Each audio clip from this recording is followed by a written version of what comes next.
What's up everyone, welcome once again to the channel. It's your boy Luis and today we're going to be talking about Miss Universe India 2024. So many of you have been sending me messages, requests, DMs, everywhere I've been seeing, Luis, please talk about Miss Universe India. So here it is. The preliminary competition took place just a couple of days ago and today I'll present to you, in my humble opinion, those who managed to stand out the most. So I hope that you find value and entertainment on this video, and without further ado, let's get right into it.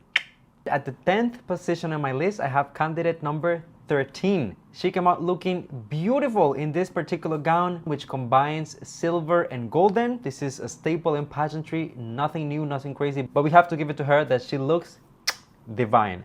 I also appreciate the styling, and as feedback, I am going to say 2 points. First of all, I think the walk is a little bit stiff for what we kind of look for in the evening gown round. Personally, I like to see someone feeling a little bit more regal, elegant, rather than being so calculated. And at the same time, I was not so crazy about the back part of the dress where I don't see as much attention to detail. Moving on to number 9, we have contestant number 10, who came out looking beautiful, strong, and confident in this particular white look. The first thing that grabbed my attention, obviously, are the shoulders with the fringe. I'm assuming that is also hanging from the shoulder pads here. I think that the gown itself fits her beautifully, and she had, as I said earlier, the confidence and the strength to deliver it. Whenever I see shoulders in a gown, to me, it just adds that layer of strength, independence. It makes me think, I don't know, for some reason I attach it to the military, and I think that she carried a little bit of that in her performance, which I am not mad about. Her performance per se was simple but yet effective, and if I can give a piece of feedback, is the fringe kind of like made it look a little heavy. So if I was in charge of styling, maybe I would edit just a little bit. At number 8 on the list, we have candidate number 5, which might be a little bit controversial for some, or maybe not. You let me know in the comment section down below. The reason I'm saying that is because, in my opinion, her gown per se is not the standout of the batch. It's a very pageant-like gown with a similar design to something that we have seen in pretty much all pageant systems at this point, but I do think that she looks very, very, very pretty in this particular gown. It suits her very well. Purple is one of my favorite colors, so maybe I am a little bit biased when it comes to that. The styling is just right for me, and overall, I think she gave a remarkable performance. She is enjoying the moment. She is turning on stage, playing with the hair, connecting with the audience. So overall, I feel like the placement, the ranking that I'm giving her is partially due to the performance rather than just focusing on the looks. Alright, up next at number 7, we have candidate 49. She is the living proof that sometimes less is more. I really like her look here with this gown that gives us a nude illusion while decorating her body with red and silver stones. I think she looks incredible. I like the fact that the gown blends so well with her skin tone. I like the hairstyling, really give us all the attention to her face, her physique, and her performance. I like the big earrings. I think that it's quite effective considering that everything else is a little bit toned down. In terms of performance, I think that candidate 49 is one of those who really went out the most in terms of technicalities. She gave us turns, she gave us poses, she really did the most with the time that she had on stage. Was the execution always the best? No, but I'm still willing to give her props for trying, and for the most part, landing it every single time. If there was anything to point out, I will say the bottom part of the dress, similar to what the previous girl, lacked a little bit more love and attention in my opinion. I get it that the core here, what we want to highlight is torso and hips, but that doesn't mean that we should simply forget about the rest, right? It's still part of the craftsmanship and the things that I personally appreciate in an evening gown. At number 6, we have candidate number 4, who looked absolutely incredible in this green and silver gown. I feel like I've seen this type of gowns somewhere before, maybe at Miss Earth, probably at Miss Earth. I mean, come on, it's green. But this is not to take away from it. I actually think that she looks incredible. Her performance was very easygoing, which I can appreciate. She's one of those girls that I didn't feel lots of nerves, or she wasn't being too calculated, too strategic. She was genuinely showcasing herself on stage, just being confident and being present in the moment.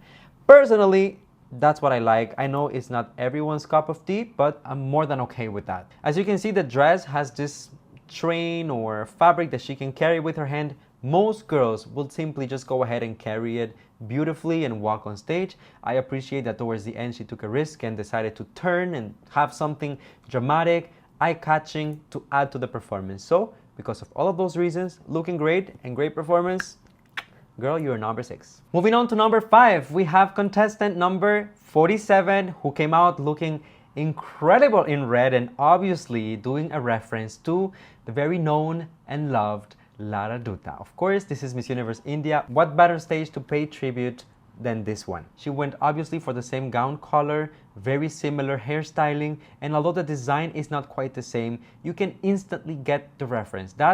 It's just a test to the fact that Lara's look was so timeless, and it's just engraved in the minds of pageant fans from multiple generations at this point. Having that said, and mentioning that she does look great, her performance was rather on the simple side. From beginning to end, she only had one final pose before she turned back and gave her spot to the next contestant. I also want to say that it's quite a risky move to pay tribute to someone who has already won the pageant that you're trying to win yourself, because technically the organization already rewarded someone from being themselves back then.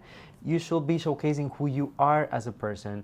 There's a time and place for tribute. I don't think that preliminaries is the right time to do it. I don't think that finals is the right time to do it. Maybe during some of the activities, some of the events, not on the stage. That moment should be yours, should be for us to get to know you. So that's just my humble opinion, my 2 grains of salt. Let me know how you feel about that. But for the most part, great look. Moving on to number 4, we have contestant 17. I know that for a lot of you guys, she is quite the favorite. I have been keeping an eye on her all throughout the competition, and I must say, I'm really impressed by her. In this particular round, I loved her gown. I think that makes her looks incredible. The gown includes several elements that I think add to the performance, starting with the train that has this very specific shade of blue. It's almost like baby blue, and I really like the way that the lights reflect on it. It almost gives it like a holographic effect.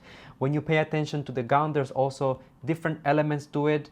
I can see some stones, but it looks like pearls. I might be wrong, but based on the resolution of the video, that's what I'm getting. And if it is the case, it's kind of selling me a story of like the ocean, the beach, tropical vibes, you know, while at the same time keeping the essence and the regalness of the evening gown round. So let me know if you get my vision. I thought the performance as well, she was one of the standouts in terms of putting herself out there, not being scared to give us a show, even though this is evening gown. So by all means, props to contestant 17. Moving on to number 3, we have contestant 36, who was one of the very few ones, if not the only one, I have to go back and rewatch the show, who wore black on stage. I mean, what a bold statement.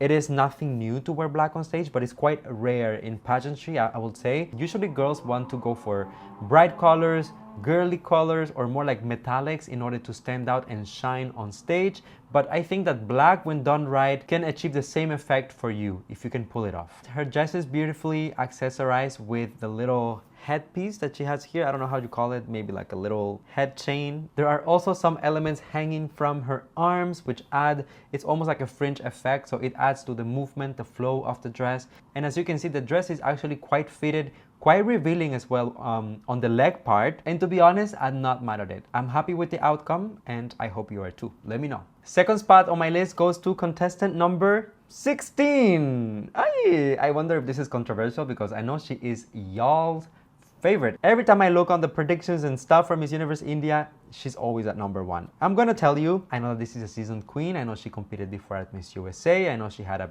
incredible placement over there.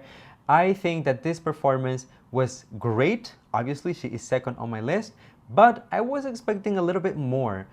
Partially, to a certain extent, I'm let down by the gown. I think the fit is beautiful. I think that it accentuates all the right spots. I think that she looks comfortable in it.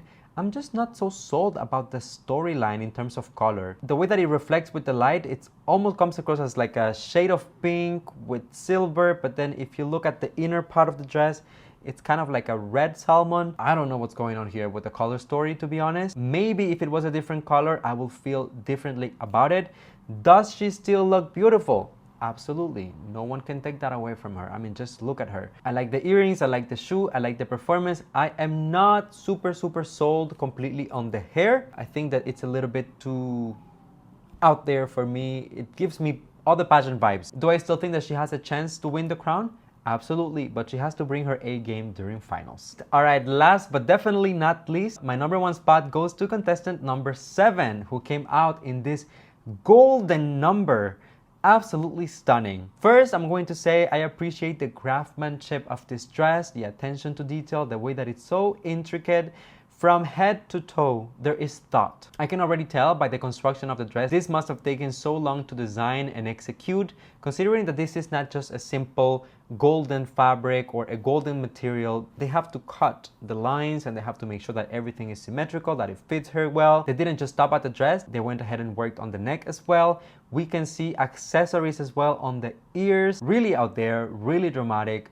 I like it. It's telling me a story. And the yellow golden-ish fabric that she is carrying as well, it's almost like a cape, kind of like a train, and she's carrying it almost like wings. She used them as well all throughout the performance to accentuate certain moments before posing and such, on and on and on. So when I look at her overall performance, she hit all the marks that I personally look for in a contestant. All right, everyone, so there you go. Those are my topics for Miss Universe India 2024 regarding the preliminary competition and the looks in evening gown.